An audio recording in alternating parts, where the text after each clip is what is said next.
د ریپورټ دویم هنرمند زموږ سره د 400 زرشاد علي دی. راځي چې د زرشاد علي په هنري سفر باندې هم خبرې وکړو.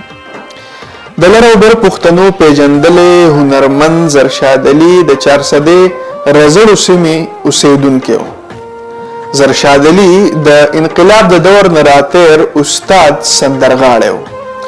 د ګلزار عالم او سردار علي ټکر د عروج په وختونو کې زرشاد علي هم د موسیقۍ په میدان کې هسکه غاړی ولاړو. د هنرمند د 30 کلونو نه زیاته پښتو موسیقي کړې وه. کال 1980 کې د پاکستان ټلویزیون په شیشه څرګند شوی. زرشاد علي منلی شوی میداني سندرغاړی و او د 1000 نه زیات د سندرو کیسټونه هم ریکارډ کړي. قریبا 1995 کې د یو میداني مجلس په موقع په هوایي ډزو کې لګېدلی او په یو وخت په معذوره شوی. د معذورۍ په حالت کې هم زرشاد علي د خپل مقبولیت له کبله بهر ملکونو ته سفرونه کړي دي او د فن د لارې د پښتنو زړونه ګټلي دي. فلک نیاز چې د زرشاد علي رور او ډېر تکړه هنرمند سندرغاړی دی. دی وایي چې د غاښ ویستو له کبله زرشاد علي ته کینسر لګېدلی و.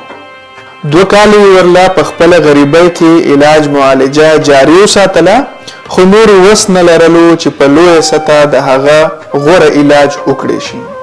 فلک نیاز ګیله کوي چې هیڅ یو حکومتي چارواکي یا نورو پښتنو مشرانو ورسره په دې اړه رابطه نه ده کړې. د کینسر له علاج رنځ له کبله زرشاد علي د کال 2014 فروری میاشت کې له فاني دنیا نه کوچ وکړو. د زرشاد رور فلک نیاز خپله هم د کال 1990 نه د پښتو موسیقۍ په میدان کې دی. فلک نیاز د پښتو سندرو 6 البمونه ریکارډ کړي دي او د معیار هم پوره خیال ساتلی دی. دی هم کال 2000 نه د پی ټی وی په شیشه څرګند شوی و. فلک نیاز زیاتوي چې د زرشاد علي زوی خاطر علي هم زلمی شوی دی او موسیقۍ سره بلها ذوق لري.